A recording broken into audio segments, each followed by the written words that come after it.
John, what injury news can you tell us going into this weekend's game against Whitehaven? Well, we obviously picked up 3 bumps at the weekend against North Wales.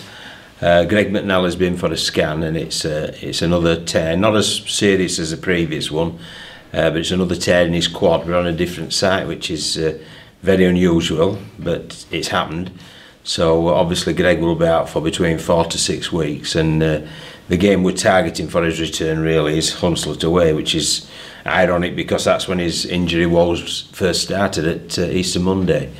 Sam Hallis obviously picked up a dead leg, and Sam's worked really hard to attempt to make himself available for this weekend. He'll be given as long as possible to do it, but it's 50-50 at the minute, so we can't say one way or the other. And Mikey Wood, his knee was rolled and it was underneath him when he's involved in a tackle.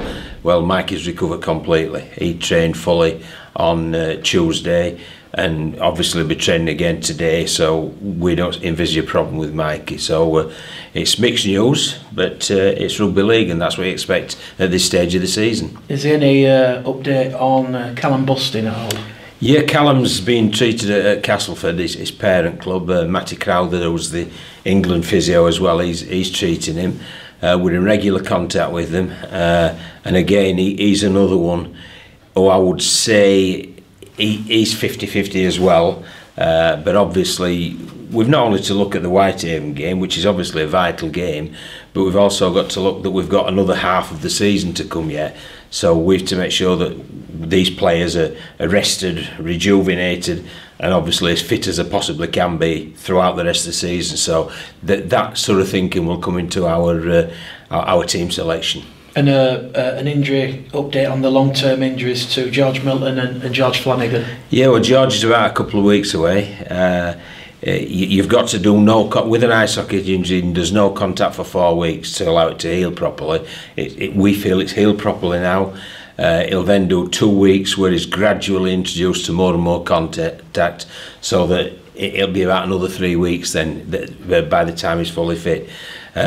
George goes to the CS specialist later this week. If everything's okay, he'll have the casts off his hand, and then again it's a matter of upgrading the contact so that he can return. So, you know, George has said he's going to come back straight away, but we'll take medical advice and do what's sensible for George and for Bradford Bulls. With Sam Hallis 50-50, John, there's a chance that you might just be left with Vila Halafihi on Sunday as the recognised hooker. I mean, how would you plan to work a way around that? Well, Vila keeps telling me he could play 80 minutes, which I'm absolutely delighted about, and I've no doubt he could. But what we do, you look at every scenario. So we've run 3 people at dummy half this week. 2 in particular have done really well. So we know with 2 options, should we wish to rest, should we wish to rotate Vila during the coming game. So, you know, we've worked on it, we've got it covered, but you ain't finding anything out at the minute. It's Whitehaven, of course, on Sunday, John. How's the preparations going? It's going really well. Yeah, no, it's obviously we were buoyed by the game against North Wales. We've had an extra day's sort of prep for this. That allowed us to come in on the Sunday and do a recovery session, which, you know, we could really look at the players and how they were feeling mentally and physically. And then the prep up to now has gone really well, and it needs to be, because it's a fair old challenge. They're a fair old team, especially on their own ground, and we know it will be a challenge to the nth degree. As you say, John, a tough assignment, and they don't lose many at home. The recreation ground, I was looking at some of the home form, and I think they've lost 2 out of the last 17. They don't lose many. Why is that? One, I think they've got a very partisan crowd, which gets behind them. 2, there's the logistics for the opposition of travelling up there, but Whitehaven have to do the opposite every other week. But 3 is because it's an intimidating place to go to. I think if you look at Workington, they'll be similar. If you look at Barrow, they'll be similar. And it's a really difficult place to go, is Cumbria, and we've adjusted what we've done this time. We've changed it a little from Workington, because although we're within 4 minutes and a point of having success there. You know, we didn't get success, we were beaten, so we've changed certain things so that we make the travel up there just that bit better, and hopefully they're prepared that bit better so they can start the game as well as they possibly can. Is it fair to say that you'll be adopting a bit of a siege mentality then, John, on Sunday? No, we'll be adopting a mentality where we want to play to our best, and playing to our best, you know, hopefully will give us the required result, but we know it's going to be difficult, and the players don't mean. There's some games that I think the players get sick of me telling them that there's a challenge and the opposition will do this, that and the other.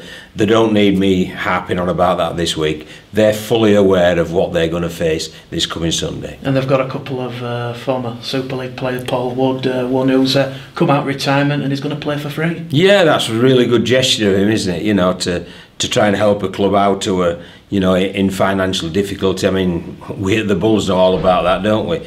And a gesture like that really means a lot to them. And you know, I hope they go well with their seeking of funds, so that it's a great traditional club, so they can continue on with that. But hopefully, you know, we'll help by taking a lot of fans up there, and hopefully we'll help by making sure they only need to pay a losing payout to their players. So we'll be trying our best to help alleviate their financial woes. John, the side's conceded 123 points after 12 rounds. It's the best defence in all 3 leagues by some considerable margin. I mean, just how pleased are you with the players buying into your defensive strategies, and how can that really benefit the side when they're going to these tough cauldrons, these hostile atmosphere grounds like the recreation ground on Sunday? Well, we sat down before the season started, and we said it was after about 4 or 5 training sessions that I'd had, and the Boxing Day game, and I said I didn't want us to be a team that just wanted to play when we got the ball. We wanted to be a team that enjoys attacking when we haven't got the ball. And that's what we've tried to instill into them, and I'm absolutely delighted with how the players have taken it on board, and they really buy into it. And you have to have more energy, I feel, in D than when you've got the ball, so they really buy into that as well. So yeah, I'm very, very proud of the defensive record. I'm very happy with how the players have bought into what we're trying to achieve. But again, Mick, we're only we're not halfway through the season. We'll be after Sunday. So if we've got the best defensive records in all 3 leagues at the end of the season, I will be smiling. Ethan Ryan's run into a fine bit of form of late. He's scored in the last 6 games and 12 tries. He really is going from strength to strength. Well, a good player. I mean, before I came here, I was an admirer of Ethan, and I know he's a good player. And he really has. He's blossomed as the grounds have got firmer. There's, you know, you don't need to be a brain surgeon to work out why his form really has gone through the roof. And I'm delighted for him. And obviously, he's a renowned try scorer. And let's hope long may it continue. In terms of the half-backs, Joe Kearsdale, Chisholm, I think it's fair to say we've not probably seen the best of them. Hopefully now both keep fit and get a bit of cohesion there, and in the second part of the season. Yeah, I agree with you, but I think that's heartening as well, Mick, because if we haven't seen the best of them because one's been absent or the other's been absent for whatever reason, well, hopefully we'll get half a season where they both get on the field regularly and both play to good form, and that will make us a better team. And I keep saying this, I think you ain't seen the best of us yet. We're a good team now, but I'm hoping we become a very good team by round 24, 25 and 26. And just finally, John, obviously this week there's been numerous statements released from various club owners and head coaches, Ian Lenihan, Gary Everington, Rob Elston, of course, the new CEO of the Super League. I mean, what are your thoughts on it all? Because all this sort of like infighting, it can't be good for the sport. It isn't good for the sport, no. I think there needs to be a major focus on increasing participation, because I keep reading about what the Premier League have done in football, etc. Well, first of all, the Premier League have got a massive deal from the broadcast partners, which allows them to invest so much on the playing squad. But the other thing is, because it's so popular, you get full grounds. Now, the reason it's popular, gets full grounds and so much interest, is because there's kids playing every Sunday morning. There's loads that you drive past any playing fields, there's kids playing soccer all throughout there. Well, we have neglected, I would suggest, the grassroots, and we've neglected that participation base. Well, we need to address that, and you won't address that simply by the Super League becoming more powerful and ignoring the rest of the game. You'll address that by a holistic approach where the Super League works with Championship, League One and the community game, because we need to spread our participation numbers. We really need an increase in order for the game to flourish. And if they just concentrate on the elite, I'll tell you what, we could be in serious trouble in years to come. Is that what you feel, John? It is, yeah. Happening, that the game's contracted a bit in terms of that grassroots approach? I do. I mean, as I say, I watch lots of rugby league all level, including kids on the park, and obviously part of my job, but because I'm interested in the game as well. And yeah, I do. I don't think the community game is as healthy as it has been, and I think there needs a lot of work putting into that, and I think there needs to be a lot of work put into the schools as well, which I also don't think feels as healthy as it was previously.